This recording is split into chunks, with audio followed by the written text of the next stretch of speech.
There are a few big challenges that both we and PAC identified, and the first one is labor has been pretty hard to come by, and neither of us are really seeing this as a problem that has an end in sight anytime soon.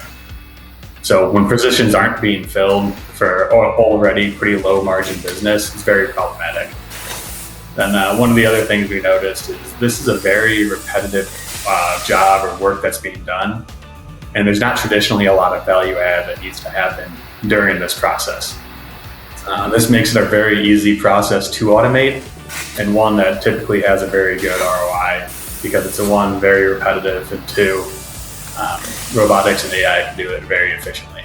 This is a very real world application, and yes, it might be specific to 3PLs or e-com, but I think a lot of people, as they walk through the show, they're going to get ideas like, oh, we could also use automation or AI here, or maybe we can look at some other types of packaging machinery in areas that they originally didn't think was possible. So very exciting stuff.